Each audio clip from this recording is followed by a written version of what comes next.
Circle में अभी तक हमने दो ही कॉन्सेप्ट पढ़ा है। फर्स्ट कॉन्सेप्ट ये कि अगर सेंटर से, है ना, ऐसे रेडियस ड्रॉ किया जाए, रेडियस के एंड पॉइंट से अगर कोई टेंजेंट ड्रॉ करते हैं तो ये टेंजेंट हमेशा रेडियस पे क्या होता है, परपेंडिकुलर, यानी रेडियस और टेंजेंट के बीच का एंगल हमेशा कितना होता है, 90 डिग्री। यानी ये बात हम लोग जानते हैं, radius is perpendicular to tangent. ये बात याद रखिएगा आप। ये रेडियस हो गया और ये हो गया टेंजेंट। टेंजेंट वैसा लाइन होता है जो सर्किल को किसी एक पॉइंट पे टच करता है। और दूसरा सबसे इंपॉर्टेंट पॉइंट, ये मान लीजिए सर्किल है आपके पास और इस सर्किल का ये क्या हो गया, सेंटर हो गया। सर्किल के आउटसाइड पॉइंट से अगर हम इस सर्किल पे क्या ड्रॉ करते हैं, टेंजेंट। जैसे ये दो टेंजेंट हमने ड्रॉ किया, PA एंड PB, तो ये टेंजेंट का लेंथ क्या होगा, इक्वल होता है। टेंजेंट का लेंथ क्या होता है, इक्वल। यहाँ पे इन शॉर्ट अगर हम आपको बताना चाहें तो ये बता देते हैं, यहाँ से आप सारा काम कर सकते हैं। वैसे टेंजेंट का लेंथ इक्वल होता है वो आप डायरेक्ट कर सकते हैं, आपको पता भी है। ठीक है, ये पॉइंट हो गया O, और यहाँ से अगर इसको ज्वाइन कर दिया जाए तो एक्चुअल में आप देख पा रहे PA इक्वल टू PB हो गया और OA इक्वल टू OB हो जाएगा और OP क्या हो जाएगा, कॉमन। तो आज हम इस कॉन्सेप्ट को यूज करेंगे। ठीक है, एक्चुअल में क्यों यूज करेंगे हम आपको बता रहे हैं। जब भी अगर हमको एंगल 1 एंगल 2 के बराबर प्रूव करना होगा तो या तो लिखने वाला तरीका यूज कर सकते हैं या डायरेक्ट ये वाला तरीका यूज कर सकते हैं, कॉन्ग्रुएंसी वाला। कॉन्ग्रुएंसी वाला तरीका हम मुझे ज्यादा सिंपल लगा, इसीलिए हम आपको कॉन्ग्रुएंसी वाला तरीका बता रहे हैं। ठीक है, तो एंगल 3 इक्वल टू एंगल 4, यानी जहां भी एंगल 3 इक्वल टू एंगल 4 करना हो या एंगल 1 इक्वल टू एंगल 2 करना हो, ये सबको पता है कि होता है, सबको पता है ये दोनों ट्रायंगल क्या होता है, कॉन्ग्रुएंट। ठीक है, अब ये दोनों ट्रायंगल कॉन्ग्रुएंट होता है तो PA और PB का जब लेंथ इक्वल करना हो तो हम डायरेक्ट लिख सकते हैं, लेकिन 1 और 2 को जब इक्वल लिखना हो तो हम कॉन्ग्रुएंट करके प्रॉब्लम सॉल्व करेंगे तो ज्यादा आसानी से बनेगा। ठीक है, तो एक क्वेश्चन के थ्रू हम आपको बताते हैं तो आपका कॉन्सेप्ट क्लियर हो जाएगा। ठीक है, तो ओवरऑल देखा जाए तो बस इतना ही कॉन्सेप्ट अभी हम लोग सीखे हैं। और एक और जो आपको पता है कि राइट एंगल ट्रायंगल जब होता है तो पाइथागोरस थ्योरम उम्मीद करते हैं सबको पता होगा, है ना, यस सर। ABC। तो यहाँ पे पाइथागोरस थ्योरम के according AC square equal to क्या होता है, AB square plus BC square. Problem बस ये होता है कि जब हम सर्किल में राइट एंगल ट्रायंगल बनाते हैं ना तो लोगों को पता नहीं चलता है कि कौन हाइपोटेनस है। एक बार उसको भी बता देते हैं, ये P हो गया, ये O हो गया। अगर हम इसको ज्वाइन करें तो ये PQ टेंजेंट हो जाएगा और 90 डिग्री कहाँ बन रहा है, यहाँ बन रहा है 90 डिग्री। तो इस पर्टिकुलर ट्रायंगल के लिए हाइपोटेनस कौन है, ओपी। OP हाइपोटेनस है। बस इस बात को याद रखना कि OP हाइपोटेनस है, तो आप आराम से लिख सकते हो OP square is equal to OQ square plus PQ square. ठीक है, तो यही फंडा है, बेसिक फंडा। और अब हम क्वेश्चन आसानी से कर सकते हैं। ठीक है, तो बहुत ही आसान तरीके से अब हम क्वेश्चन को सॉल्व करेंगे। ऑलमोस्ट हमारा आज चैप्टर कंप्लीट हो जाएगा, बट एक क्लास और हम ले लेंगे। ठीक है, ताकि कुछ अलग टाइप का क्वेश्चन करवा दें। चलिए, तो सर इसमें कोई वो क्वेश्चन बता दीजिएगा ना। हाँ बिल्कुल बताएंगे, बिल्कुल सबका क्वेश्चन अपने आप आ जाएगा। ठीक है, कल के क्लास तक सारा क्वेश्चन कवर हो जाएगा और नहीं हुआ तो आप पूछिएगा। ऐसे कल सर्किल खत्म हो जाएगा। ठीक है, कल सर्किल का लास्ट क्लास होगा, हम लोग नेक्स्ट चैप्टर स्टार्ट करेंगे। सर मेरा एक चल, क्वेश्चन था। हाँ हाँ पता है, वो क्वेश्चन है मेरे पास। ठीक है, चलो देखो, इसके बाद शायद तुम्हारा क्वेश्चन आ जाएगा। पहले सिंपल क्वेश्चन से स्टार्ट करते हैं। तो हमारे पास जो क्वेश्चन है वो क्वेश्चन कह रहा है the length of tangent from a point A at distance 5 centimeter from the center of the circle is 4 centimeter। ठीक है, अब सबसे पहले देखो सेंटेंस में हमको ये पता करना होगा ये 4 सेंटीमीटर है क्या, ये लेंथ ऑफ द टेंजेंट है, लेंथ ऑफ द टेंजेंट है, या ये जो 5 सेंटीमीटर दिया हुआ है वो क्या है। तो यहाँ पे देखो ये length of the tangent main subject में आ रहा है और उसके बाद प्रीपोजिशन आ गया, उसके बाद प्रीपोजिशन आ गया। तो प्रीपोजिशन के बाद वाला इसको अगर हटा दिया जाए तो हम पढ़ेंगे तो length of a tangent is 4 centimetre. ठीक है, इनडायरेक्टली लिखा रहता है तो हमें समझ में कई बार नहीं आता है। तो सिंपल सी बात है, हमें पता चल गया कि लेंथ ऑफ द टेंजेंट कितना दिया हुआ है, 4 centimetre from a point A at distance 5 centimetre from the centre. ठीक है, सेंटर से डिस्टेंस कितना दिया हुआ है उस पॉइंट का, सेंटर से डिस्टेंस कितना है 5। सेंटर से डिस्टेंस दिया है 5 सेंटीमीटर, ठीक है। और लेंथ ऑफ द टेंजेंट, इस PQ का लेंथ कितना दिया हुआ है 4 सेंटीमीटर, ठीक है। आपसे पूछा जा रहा है, क्या पूछा जा रहा है, रेडियस ऑफ द सर्किल। हमको लगता है ये सबसे इजीएस्ट क्वेश्चन है, रेडियस ऑफ द सर्किल। क्या आप लोग आसानी से फाइंड कर सकते हो? हो गया सर। हो क्या गया। आएगा? Very good.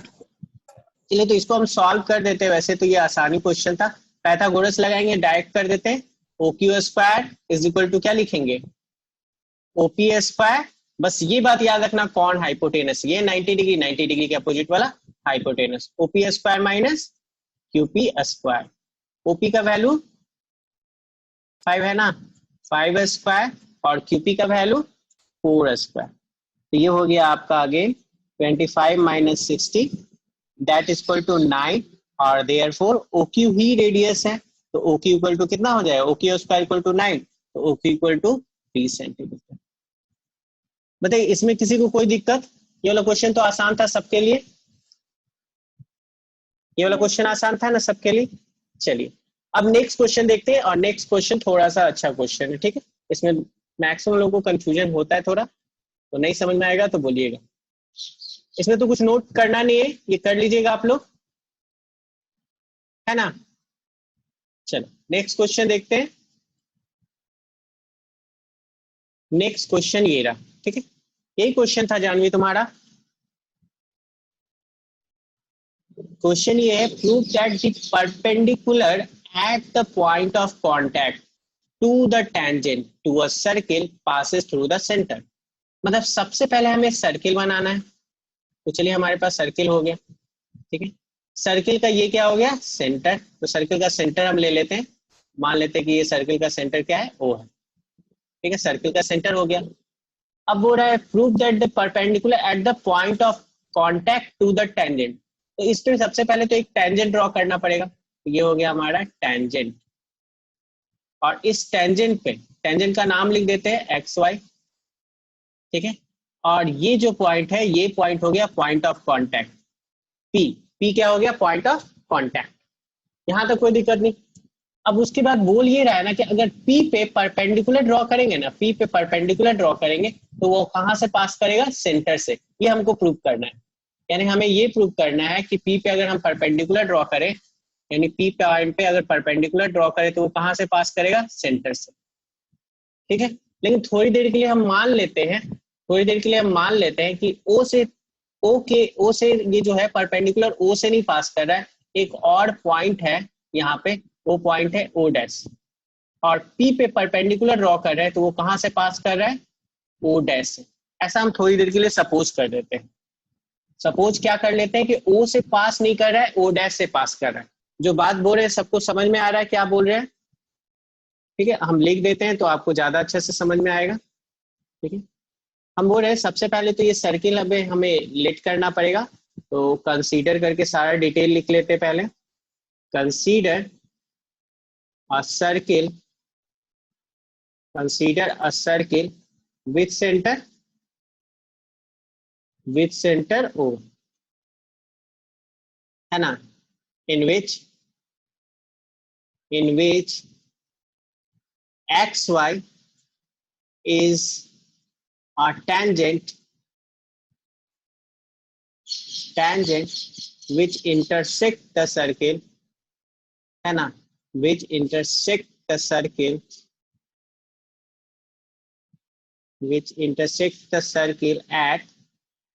at P। P क्या हो गया, पॉइंट ऑफ कांटेक्ट। अब उसके बाद हमने क्या किया, हमने सपोज किया कि OP जो है ना, ये जो P से परपेंडिकुलर है वो सेंटर से नहीं पास कर रहा है, तो ये हम एज्यूम कर रहे हैं, तो लेट कर रहे हैं, समझ लो, है ना। Let perpendicular from P does not pass through O, है ना। अब हमने ये सपोज किया, ये हमने लेट किया कि जो परपेंडिकुलर है P पॉइंट पे वो सेंटर से पास नहीं कर रहा है, यानी O से पास नहीं कर रहा है। तो O से पास नहीं कर रहा है तो कहीं और से पास करेगा ना, ठीक है। तो हम ये सपोज कर लेते हैं कि ये कहां से पास कर रहा है, O डैश से। ठीक है, तो यहाँ O से पास नहीं कर रहा है, तो देयरफॉर सपोज, या लेट भी कर सकते हैं, suppose the perpendicular from P, ठीक है, परपेंडिकुलर फ्रॉम की जगह एट लिखो, एट लिखा हुआ है तो एट लिखेंगे तो ज्यादा अच्छा रहेगा, ठीक है, फ्रॉम की जगह क्या लिख देते हैं, एट। तो perpendicular at P, perpendicular at P pass through O dash. अब देखो क्वेश्चन बहुत आसान हो गया, तो बस ये दो स्टेटमेंट का बात था, ये दो स्टेटमेंट अगर आपको समझ में आ गया तो क्वेश्चन बन चुका है। अब बताओ दो स्टेटमेंट समझ में आ गया या नहीं समझ में आया? ये समझ में आया? नहीं आया? तो यही दोनों स्टेटमेंट समझना है, तो अच्छे से इसको समझ लो। देखो लेट परपेंडिकुलर बोल रहा है कि P पॉइंट पे परपेंडिकुलर ड्रॉ करना है, ठीक है, तो परपेंडिकुलर सेंटर से पास करना चाहिए, लेकिन हम सपोज कर लिए कि सेंटर से नहीं पास कर रहे हैं, O से पास नहीं कर रहे हैं, तो कहीं और से पास करेगा ना। तो यहाँ पे हम लिखे हैं let perpendicular at P does not pass through O, मतलब परपेंडिकुलर P पॉइंट पे ड्रॉ किए ना, तो O से पास नहीं कर रहा है, तो O से नहीं पास करे तो कहीं और से पास करेगा ना, तो कहीं और कहाँ से पास करेगा, तो हम लोग मान लेते हैं कि O डैश से पास कर रहा है। हम लोग क्या मान लेते हैं, O डैश से पास कर रहा है, तो इसलिए सपोज कर लिए हम the perpendicular at P pass through O dash. अब बताओ ये दोनों स्टेटमेंट समझ में आया या नहीं आया? अभी भी नहीं आया कि अब आ गया समझ में? हेलो, सबको समझ में आया ये दोनों स्टेटमेंट? Yes sir. ठीक है, Yes. चलिए गुड। तो ये समझ में आ गया तो बस क्वेश्चन बन चुका है, अब कुछ करना ही नहीं, ठीक है। उसके बाद हम क्या लिखेंगे, उसके बाद हम लिख सकते हैं ज्वाइन, जो कि हम कर चुके हैं, ओपी, ओ को पी से ज्वाइन करना है, एंड ओ डैश पी। तो ओपी और ओ डैश पी को हम क्या करेंगे, ज्वाइन कर देंगे। अब ज्वाइन करने के बाद, ठीक है, ज्वाइन करने के बाद अब हमारा प्रूफ स्टार्ट हो रहा है, तो अब हम क्या लिख सकते हैं, हम लिख सकते हैं क्लियरली, हम ये लिख सकते हैं clearly O dash P is perpendicular to XY।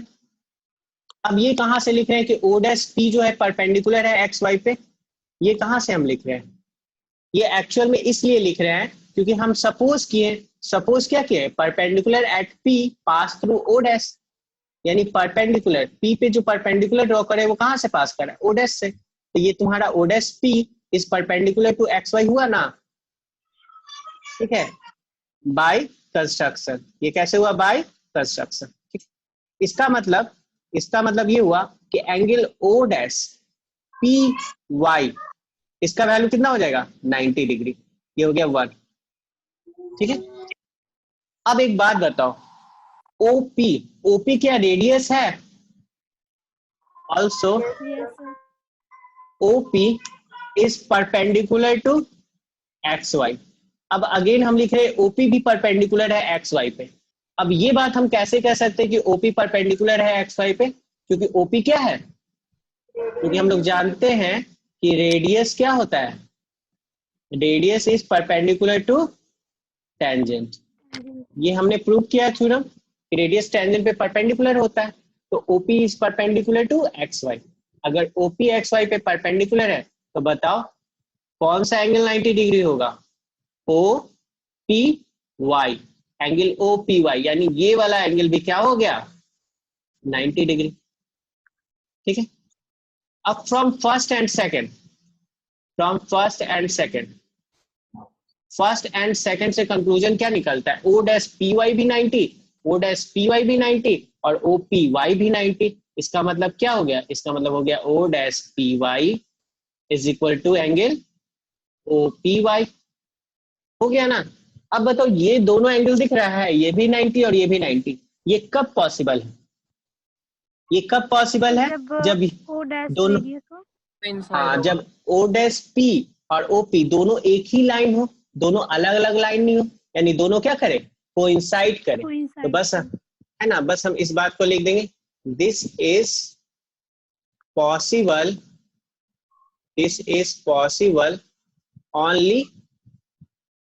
only when OP coincide, OP coincide, sorry C होगा, coincide with O dash P, यानी ओपी जो है ओ डैश पी के साथ क्या करे, कोइंसाइड करे, तभी ये पॉसिबल है। क्लियरली। और जब ये कोइंसाइड कर रहा है इसका मतलब क्या हुआ, इसका मतलब क्या हुआ, इसका मतलब the perpendicular at the point of contact to the tangent to the circle passes through centre, है ना। तो इसके बाद हम हेंस लिख देंगे। हेंस क्या लिख देंगे, जो आपका थ्योरम है, ठीक है, जो हमको प्रूव करना था, क्योंकि दोनों तो एक ही लाइन है, तो यहां से प्रूव हो गया। Hence the perpendicular at the, है ना, eight the point of contact, या एट द पी लिख सकते हैं, एट पी लिख सकते हैं। अगर शॉर्ट में लिखना चाहते हैं एट पी, क्या लिखेंगे, at P passes through centre, या passes through O, passes through the centre, यही प्रूव करना था और प्रूफ हो गया। ठीक है, तो इसमें सबसे इंपॉर्टेंट यही है, ये वाला लाइन समझ गए तो आगे कुछ है ही नहीं। ठीक है, समझ में आया सबको, कोई डाउट है किसी को? चलो नेक्स्ट क्वेश्चन ये रहा। ठीक है, ये क्वेश्चन भी बहुत ही आसान है, और ये क्वेश्चन इस टाइप का कल भी एक क्वेश्चन किए थे आप लोग। ये क्वेश्चन तो आप लोग आराम से बना सकते हो, इसको थोड़ा हम शॉर्ट में ही बता देते हैं। ठीक है, देखो, बोर्ड है 2 concentric circles are of radii 5 centimeter and 3 centimeter. Find the length of the chord of the larger circle which touches the smaller circle. क्या ये वाला क्वेश्चन आप लोग कल करवाए थे क्या? नहीं sir. Same, yes same sir. है ना, सेम क्वेश्चन था। नंबर 6 अच्छा, शॉर्ट में हम बता देते हैं, ठीक है, और उसके बाद आगे बढ़ते हैं। चलो इसमें ज्यादा कुछ नहीं लिखेंगे, बस इसको समझा देते हैं। कंसेंट्रिक सर्किल का मतलब समझते हो, circles with same centre. Same centre से जितने भी सर्किल्स ड्रॉ करते हैं वो सारे सर्किल्स क्या कहलाते हैं, कंसेंट्रिक सर्किल्स। ये दोनों सर्किल कंसेंट्रिक सर्किल हुआ। अब बोल रहा है कि length of the chord of the larger circle, यानी लार्जर सर्किल पे जो कॉर्ड है और स्मॉलर सर्किल को टच कर रहा है, तो बड़े वाले सर्किल पे कॉर्ड और स्मॉलर सर्किल को टच कर रहा है, तो ये कॉर्ड हो गया, और स्मॉलर सर्किल को टच कर रहा है, मतलब स्मॉलर सर्किल के लिए क्या हो गया, टैंजेंट। अब अगर हम इसको ज्वाइन कर देंगे तो ये रेडियस हो गया, और इस रेडियस का लेंथ कितना दिया है, 3, छोटे वाले का लेंथ 3, और अगर हम इस पॉइंट से इसको ज्वाइन कर देंगे तो ये क्या हो जाएगा, ये भी रेडियस, लेकिन बड़े वाले का, तो ये कितना हो जाएगा, 5। और आपसे बोल रहा है कि लेंथ ऑफ द कॉर्ड निकालने के लिए। उम्मीद करते हैं ये क्वेश्चन बहुत ही आसान है, क्योंकि ये टेंजेंट है, तो ये एंगल कितना होगा, 90, और ये 5 और ये 3, तो ये कितना हो जाता है, 4, है ना, 3 4 5 पैथागोरस ट्रिपलेट। 25 माइनस 9 करेंगे तो आपका आ जाएगा ये 4। ठीक है, कल बताया था, इसलिए इसको शॉर्ट में बता देते हैं। ये हो गया P Q O R। अच्छा, पी आर और आर की ये दोनों क्या होगा, इक्वल, क्योंकि हम लोग 9th क्लास में पढ़े थे कि अगर हम परपेंडिकुलर ड्रॉ करते हैं किसी भी कॉर्ड पे, है ना, सेंटर से perpendicular from centre to a chord bisect it, यानी कॉर्ड को वो क्या करता है, बाइसेक्ट, तो पी आर का वैल्यू 4, तो आर क्यू का वैल्यू भी क्या हो जाएगा, 4 हो जाएगा। यानी अगर हम पी क्यू का वैल्यू निकालना चाहे तो क्या हो जाएगा, 4 + 4 दैट इज 8 सेंटीमीटर। हाँ बोलो, हेलो, वॉइस क्लियर नहीं आ रहा है। हेलो। हाँ हेलो, हाँ ठीक है सर। ठीक है ना, चलो ठीक है, आगे बढ़ा जाए। Yes sir. ये क्वेश्चन तो कल करवा ही दिए थे, एक क्वेश्चन और देखते हैं। तो चलो अब देखते हैं थोड़ा सा अलग टाइप का क्वेश्चन। इस क्वेश्चन को थोड़ा ध्यान से देखना, और जिस पैटर्न में हम बनाएंगे उसी पैटर्न में बनाना। क्वेश्चन बहुत ही आसान है, और बहुत आसान क्वेश्चन रहता है ये सर्कल में। ठीक है, अब देखिए, जैसे ये फिगर है आपका, ये फिगर दिया रहेगा, नहीं भी दिया रहेगा तो आप बना सकते हो। एक वर्ड का मतलब समझना, बस सर्कमस्क्राइब वर्ड का मतलब समझते हो ना सब लोग, 5 और 4 था। यस है ना। सर। यहाँ बोल रहा है a quadrilateral ABCD is drawn to circumscribe a circle, है ना। तो ABCD क्वाड्रिलेटरल जो है वो क्या कर रहा है, सर्कमस्क्राइब कर रहा है किसको, सर्कल को। सर्कमस्क्राइब यहाँ पे एक तरह से क्या है, एक एक्शन परफॉर्म किया जा रहा है, किसके द्वारा, क्वाड्रिलेटरल के द्वारा। तो क्वाड्रिलेटरल क्या कर रहा है, सर्किल को चारों तरफ से सर्कमस्क्राइब कर रहा है, मतलब चारों तरफ से घेर रहा है, समझ लो इस तरीके से। कि 4 पॉइंट पे टच कर रहा है। तो प्रूव ये करना है कि A B plus C D is equal to A D plus B C. बहुत ही आसान क्वेश्चन है। इसमें बस आपको ये पॉइंट यूज करना है कि length of tangents from external points are equal, ये पता है सबको, बस उस लॉजिक का यूज करना है। तो सॉल्यूशन इसका करते हैं हम लोग। तो सॉल्यूशन करने के लिए हम लोग को क्या करना है, ध्यान से देखो। सबसे पहले एक बात बताओ, अगर हम बोले डी आर किसके बराबर होगा बताओ तो? डीएस के बराबर होगा, है ना, क्योंकि डी से डी आर और डीएस दो टेंजेंट है, तो length of tangent from external points are equal, तो डी आर डीएस इक्वल। ठीक है, अब बताओ सी आर। तो 4 इक्वेशन ये तो बन जाएगा ना? क्या इसमें बस 4 इक्वेशन बना के और जोड़ देंगे तो बन जाएगा ना? बिल्कुल, मतलब लेकिन चारों 4 equation इक्वेशन add को, हाँ बिल्कुल, लेकिन 4 इक्वेशन को कैसे ऐड करना है वो हम बता देते हैं। अच्छा, C R equal to C Q होगा, इसमें कोई दिक्कत किसी को? No sir. और उसके बाद A S is equal to A P. ठीक है, और बताओ बी एक्सटर्नल पॉइंट, तो length of tangent B P and B Q 1 2 3 4 और 1 2 3 4 ऐसे इक्वल हो गया। तो ये जो इक्वल्स होके उसमें तो कोई दिक्कत है नहीं। अब इसको लिखना कैसे, बस इस बात को देखो। ठीक है, आप चाहो तो एक स्टेटमेंट लिख भी सकते हो, है ना, क्या कि वी नो दैट, हम लोग जानते हैं, नहीं भी लिखोगे तो चलेगा, लेकिन हम लिख देते हैं वी नो दैट, वो वाला थ्योरम, है ना, द लेंथ ऑफ टेंजेंट्स, है ना, length of tangents from an external point, from an external point,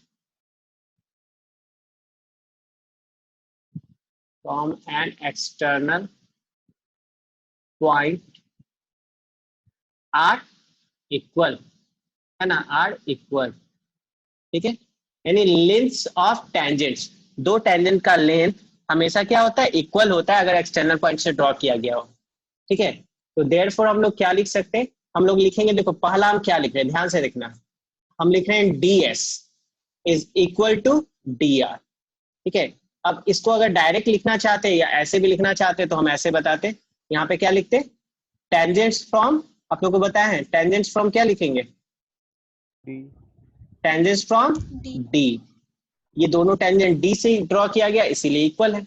अब देखो ds जब ले लिए ना, तो ds के बाद किसको लेना है, जैसे इधर हम अगर ds लिए, ठीक है, तो ds लेने के बाद या तो AD में से कोई पोर्शन लो या BC में से कोई पोर्शन लो। तो चलो इधर ds रखें, तो ds के साथ कौन सा है, AS है ना, तो अब हम क्या करेंगे, AS का लिखेंगे, यानी नेक्स्ट जो हम लिखेंगे, देखो ds के बाद हम क्या लिख रहे हैं, AS is equal to, AS किसके इक्वल होगा, AP के, और यहाँ पे हम लिखेंगे क्या, टेंजेंट्स फ्रॉम A। ठीक है, ये हो गया सेकंड। अब ds और as दो चीज हो गया ना, तो चलो एक साइड तो कंप्लीट हो गया मेरा, यानी ds और as ये कंप्लीट हो गया, तो इसके अपोजिट वाला साइड में से कोई भी पोर्शन ले लेंगे, या तो CQ ले लो या BQ ले लो, किसको ले ले, किसी को भी ले लेते हैं, है ना। चलो तो CQ ले लेते हैं हम लोग। ठीक है, इसको कलर थोड़ा चेंज कर देते हैं ताकि आपको पता रहे। तो CQ किसके बराबर, CQ किसके बराबर, CR के। ठीक है, अगेन पूछा जाएगा क्यों बराबर है, तो आप बोलिएगा टेंजेंट फ्रॉम क्या लिखेंगे, C। ठीक है, अब CQ हो गया, तो CQ के बाद किसको लेना चाहिए, CQ हो गया तो CQ के साथ कौन है, BQ। तो DS के साथ था AS और CQ के साथ क्या है, BQ। तो CQ ले लिए, तो CQ के बाद क्या लेंगे, BQ, और BQ किसके बराबर, EB के बराबर। मतलब ये वाला साइड में से तोड़ के लेना है और इसके अपोजिट वाले साइड में से तोड़ के लेना है, और कुछ भी नहीं, और अपने आप क्वेश्चन बन गया। अब यहाँ पे हम क्या लिख देंगे, यहाँ पे बस हम ये बात लिख देंगे कि टेंजेंट्स फ्रॉम B। ठीक है, तो करना बस ऐड है चारों को, लेकिन बस लिखने टाइम थोड़ा सा ध्यान देना है कि हम कैसे लिखें ताकि हम ऐड करें और फाइनल हमारा आंसर अपने आप आ जाए। तो नाउ अब हम चारों को ऐड कर देंगे, तो 1 + 2 + 3 एंड +4, और हमारा आंसर आ गया कि नहीं, DS + AS इधर वाले को सबको ऐड करके इधर लिखते हैं C Q plus B Q, और इधर वाले को ऐड करके इधर लिखते हैं D R plus A P plus C R plus P B, है ना। अब बताओ डीएस और एएस ये क्या हो जाएगा, डीएस और एएस एडी हो जाएगा, और सीक्यू और बीक्यू क्या हो जाएगा, बीसी, है ना। सीक्यू और बीक्यू ऐड करेंगे बीसी। चलो अब इधर इधर देखो डीआर, तो डीआर के साथ है कौन, डीआर के साथ है आरसी, आरसी या सीआर, है ना। तो डीआर और सीआर ये दोनों मिलके क्या हो जाएगा, सीडी, है ना। ये दोनों मिलके क्या हो जाएगा, सीडी। और एपी और पीबी, एपी और पीबी, एपी और पीबी मिलके क्या हो जाएगा, एबी। तो हमें प्रूव करना था AB plus CD equal to AD plus BC, तो AD plus BC equal to AB plus CD. Prove हो गया ना, यही प्रूव करना था और हमारा प्रूव हो गया आंसर। ठीक है, कोई दिक्कत इसमें? सर सर इसको जो आप इक्वेशन लिखे हैं वो जोड़ जोड़ के पहले ये वो उसको बिना लिखे मतलब कैसे भी लिख देंगे, उसके बाद फिर फ्रॉम 1 2 3 4 और जो प्रूफ करना है वो लिख देंगे, तो मार्क्स काट लेगा क्या टीचर? नहीं नहीं नहीं, ऐसा नहीं है। जैसे तुम लिखोगे 1 + 2 + 3 + 4 तो तुमको ये ऐड करना पड़ेगा ना, लेकिन तुम जैसे तैसे अगर लिख देती हो, मतलब जैसे ds equal to D R, थोड़ी देर के लिए हम तुमको बताते जो तुम क्वेश्चन पूछ रही हो, मतलब हम ऐसा लिख दिए, मान लो ds इक्वल टू क्या लिख दिए, डी आर, है ना, बराबर है ये, तो बिना सोचे समझे AP इक्वल टू लिख दिए AS, ऐसे लिख दिए, ठीक है। और ऐसे करके लिख दिए CR इक्वल टू CQ। तो तुम जब ऐड करोगे ना, या BQ इक्वल टू PB, तो जब हम सबको ऐड करेंगे ना तो आएगा ही नहीं। जैसे आ गया इधर क्या, DS प्लस AP। ये तो बोल रहे हैं कि ऐड नहीं करेंगे, लिखेंगे फ्रॉम इक्वेशन 1 2 3 एंड 4। ऐसा थोड़ी ना होता है, नहीं तुमको लिखना होगा, शो करके दिखाना होगा, इसको अरेंज्ड वे में लिखना है, वैसे नहीं लिखना है, इसीलिए तो हम बताएं। ठीक है आसान क्वेश्चन, सिर्फ इक्वल करके ऐड करना है, बट इस बात को बस ध्यान देना, ठीक है, वैसे नहीं कर सकते। समझ में आ गया? डायरेक्ट नहीं लिखना, एक स्टेप दिखाना है ऐड करके कि आया कि नहीं आया। चलो कोई दिक्कत यहाँ तक? एक और क्वेश्चन देखा जा सकता है क्या? Yes sir. चलो नोट कर लिए सब लोग ये? चलो चलिए तो एक क्वेश्चन और हम लोग देख लेते हैं। देखो ये भी क्वेश्चन उसी टाइप का है, ये भी क्वेश्चन उसी टाइप का, इसीलिए इसके साथ लिए, ठीक है। Would I prove that the parallelogram circumscribing a circle is a rhombus? सबसे पहले तो ये पूछना चाहेंगे रोम्बस क्या होता है। रोम्बस सबको पता है क्या होता है? Yes sir. रोम्बस क्या होता है? एक पैरेललोग्राम होता है। Rhombus is a parallelogram in which all sides are equal. All sides are equal. ठीक है, हाँ गुड। और ये भी होता है कि diagonals bisect each other at 90 degree. ठीक है,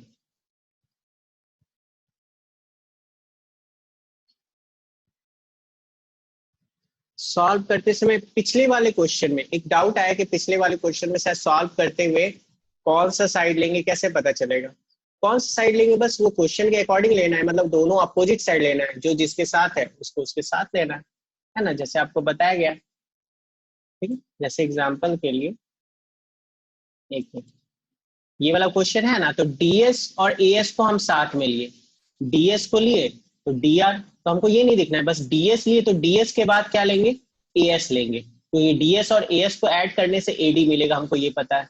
और CQ को लिए, अब AD को इस साइड लिया तो AD के अपोजिट वाला लेंगे, तो अपोजिट वाला क्या है, CQ, और CQ के साथ कौन सा है, BQ, तो CQ और BQ को लेगा, बस और कुछ नहीं।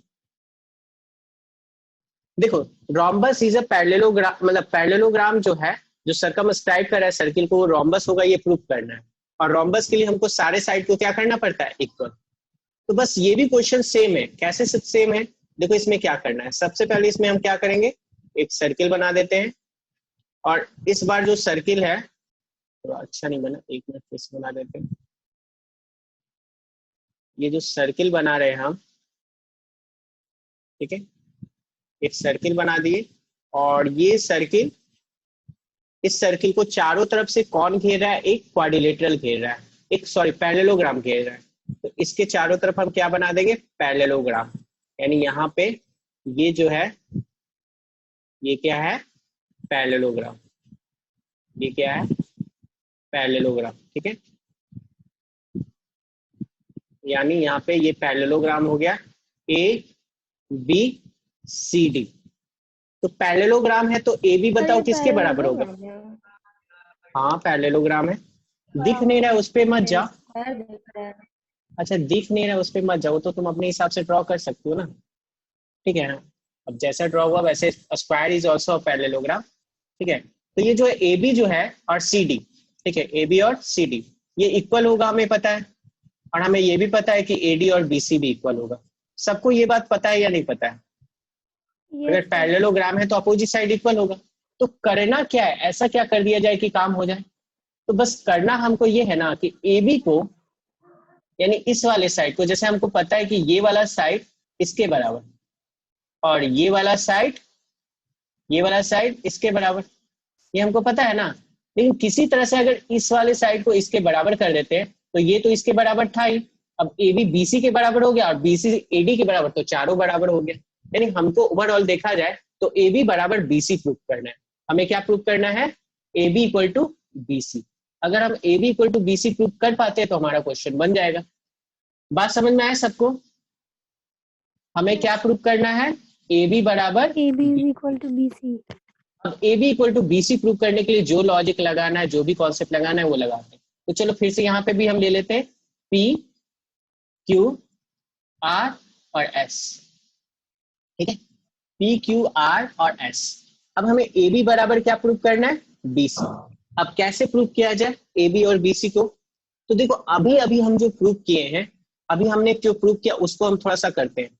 जैसे अभी हमने प्रूव किया कि A B plus D C, opposite वाला ए बी और डी सी, ये इक्वल किसके होता है, एडी प्लस बताओ बी सी। यही हम प्रूव किए हैं ना, इसके पहले वाले क्वेश्चन में हमने यही प्रूव किया है ना, यस सर। है ना। तो इतना तो सब लोग प्रूव कर दोगे। अब बताओ ये पैरेललोग्राम है तो ए बी और डी सी दोनों बराबर होगा या नहीं? बराबर होगा। तो ए बी और डी सी अगर बराबर है तो ए बी ही लिखेंगे और डी सी को हम लिख सकते हैं ए बी। क्यों लिखेंगे डी सी को ए बी? क्योंकि ए बी के डी सी बराबर है। और यहाँ पे बी सी को तो बी सी ही लिख दिए, और बी सी और ए डी बराबर है तो ए डी को हम क्या लिख सकते हैं, बी सी। तो A B plus A B 2ab और bc प्लस bc 2bc। तो 2 कैंसिल हो गया, आ गया क्या, ab इक्वल टू bc। यानी ab जो है वो किसके बराबर आ गया, bc के। ab किसके बराबर आ गया, bc के, है ना। और हमको पता है कि ab किसके बराबर है, dc के, और bc किसके बराबर है, ad के। यानी चारों बराबर हो गए। कॉन्सेप्ट समझ में आया? अब बना के बता दे। सर और कोई तरीका नहीं है? और कोई तरीका है तो क्वेश्चन को यूज किए बिना बना सकते हैं। दूसरे तरीका से बता दे। ऐसे ये क्वेश्चन समझ गए? अच्छा दोनों तरीका हम बता देते, रुको, ठीक है। एक और तरीका हम बता देते, लेकिन फिलहाल ये तरीका इंपॉर्टेंट है तो इसको भी हम बता देते हैं और एक और तरीके से बता देते हैं। कॉन्सेप्ट समझ रहे हो सब लोग? Yes sir. देखो चलो ठीक है, तो एक काम करते, ये क्वेश्चन पहले हमको तो एक तरीका से बताने दो, फिर दूसरा तरीका भी हम बता देते हैं, ठीक है। चलिए, तो सबसे पहले इसको सॉल्यूशन करने के लिए उतना पार्ट तो आप लोग कर ही लोगे जो हमने प्रीवियस क्वेश्चन में किया था, है ना। एज जैसे हमने सॉल्व किया तो उसी तरह इसमें भी सॉल्व करेंगे, as solve in previous question, ठीक है, प्रीवियस क्वेश्चन। तो वहां से हम लोग को क्या मिला, हम लोग को मिला A B plus D C is equal to A D plus B C, ठीक है। अब यहाँ पे हम A B plus D C is equal to direct लिख सकते हैं 2ab, और यहाँ AD plus BC equal to direct लिख सकते हैं 2BC। अब पूछा जाएगा ऐसा क्यों लिख रहे हैं, तो लिखेंगे since AB equal to DC and AD is equal to BC। AD किसके बराबर है, BC। ऐसा क्यों है, क्योंकि ABCD क्या है, इज अ पैरेललोग्राम। ठीक है, तो यहां तक लिखने के बाद ये 2 और 2 कैंसिल, तो यहां से आ जाएगा AB is equal to BC, ये हो गया 1। ठीक है, ऑल्सो हमारे पास AB इज इक्वल टू क्या है, DC and AD is equal to क्या है, BC। ये कहां से है, क्योंकि ABCD क्या है, इस पैरेललोग्राम। ठीक है, अब फ्रॉम 1 and 2 from 1 and 2 हम क्या लिख सकते हैं, AB बराबर BC बराबर CD बराबर AD, है ना। तो चारों साइड इक्वल और ये पैरेललोग्राम है, इसलिए ऐसा क्वाड्रिलेटरल जिसका चारों साइड इक्वल हो और पैरेललोग्राम हो वो क्या कहलाता है, वो कहलाता है रोम्बस। तो हम लिखेंगे कि ये चारों साइड इक्वल हो गया एंड ABCD इज अ चारों साइड इक्वल भी है और ये पैरेललोग्राम भी है। पैरेललोग्राम कहां से है, ये दिया हुआ है, तो therefore ABCD is a rhombus. पहले बताओ ये वाला मेथड सबको समझ में आया, तो Yes, एक और sir. मेथड हम बता देते हैं। सर हाँ पहले इसको नोट कर लो। हाँ बोलो। सर यहाँ पे हम लोग डायरेक्ट भी तो लिख सकते थे ना कि ए बी जो है BC की इक्वल होगा, क्योंकि टेंजेंट है सर दोनों point out of the circle.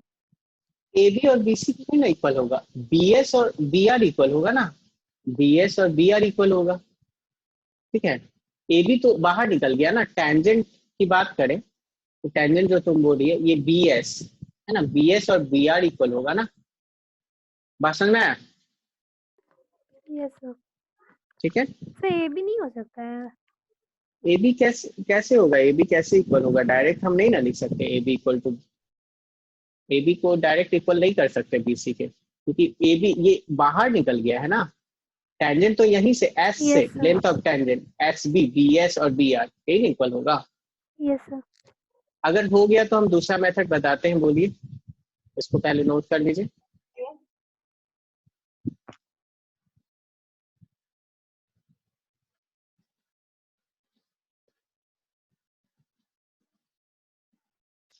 आप लोग को पता चल रहा है दूसरा मेथड क्या होगा, कैसे बनाना चाहिए?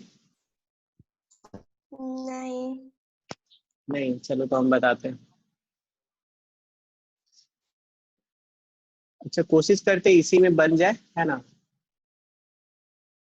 थोड़ा सा लिखने वाला पार्ट थोड़ा कम कर देंगे, यहाँ तक ये वाला मेथड हो गया। ठीक है, अब देखो इसमें करना क्या है ना, दूसरा मेथड वैसा कुछ है नहीं, आपको पता है, बस लेट कर लेंगे। जैसे हमको पता है ना AB किसके बराबर है,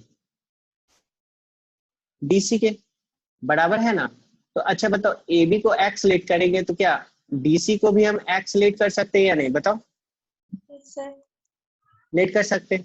अच्छा यहाँ पे हम BC को Y लेट कर लेंगे तो AD भी क्या हो जाएगा, Y। तो अगर हम X equal to Y prove कर दिए तो काम हो जाएगा ना मेरा। तो अब बस यही काम करना है कि X इक्वल टू Y किसी तरह प्रूव कर देना है। तो चलो X equal to Y prove करते हैं, कैसे प्रूव किया जाए। ठीक है, हमें क्या करना है, X equal to Y prove करना है। तो चलो इसको हम क्या लेट कर लेते हैं, इसको हम A लेट कर लेते हैं, SB को हम A लेट कर लेते हैं, तो BR क्या हो जाएगा, BR भी हो जाएगा A। यहाँ तक कोई दिक्कत नहीं। अच्छा एक बात बताओ, अगर ये A है BR तो RC क्या हो जाएगा, BC माइनस है, RC हो जाएगा Y माइनस A। RC हो जाएगा Y माइनस A, सबको समझ में आ रहा है। Yes sir. अच्छा RC Y माइनस A, तो QC बताओ क्या होगा, Y माइनस है, Y minus C। Very good, Y minus A। ठीक है, अच्छा बताओ ये A है तो ये क्या हो जाएगा, X माइनस A। ठीक है, और ये वाला लेंथ भी क्या हो जाएगा, X minus X minus A। यहाँ तक कोई दिक्कत? No sir. अच्छा, अब बताओ ये y माइनस ए है और ये पूरा x है, तो ये वाला लेंथ निकल सकता है? एक्स कौन वाला? x d q. x d q, हाँ x में से इसको घटा देंगे, minus y. x minus y minus है ना, और यही dp हो जाएगा या नहीं बताओ? हाँ। तो बताओ एक बात बताओ, हम लिख सकते हैं ना AP plus PD that is equal to क्या है? y, यानी AD। AP plus PD that is equal to AD, ये लिख सकते हैं कि नहीं? हाँ। AP plus PD equal to हम क्या लिख सकते हैं? AD। अब AP का वैल्यू कितना है? x माइनस ए। एक्स माइनस PD का वैल्यू कितना है? x x माइनस और ब्रैकेट में y माइनस ए, और AD का वैल्यू कितना है? y। वाई। बस सॉल्व कर दो, आंसर आ गया। x प्लस एक्स कितना होगा? 2x, और ये हो गया माइनस ए और माइनस y और minus minus plus a that is equal to कितना आ गया? y। अब plus a minus a cancel, y इधर गया तो कितना हो जाएगा? 2x equal to 2y, 2x equal to 2y। अब बताओ 2 2 कैंसिल हो गया, 2 2 कैंसिल हो गया तो x इक्वल टू क्या आ गया? y। और x इक्वल टू y आ गया, तो प्रूव हो गया या नहीं हो गया? Yes sir. तो समझ में आया? Yes sir. Yes sir. ठीक है, इसमें थोड़ा सा होता है कि लेट करके ऐसे ऐसे सॉल्व करना होता है, बट ऐसे भी बना सकते हो और ऐसे भी बना सकते हो, ये थोड़ा ज्यादा आसान लग पड़ेगा, है ना? ये वाला बोलो। So PD equal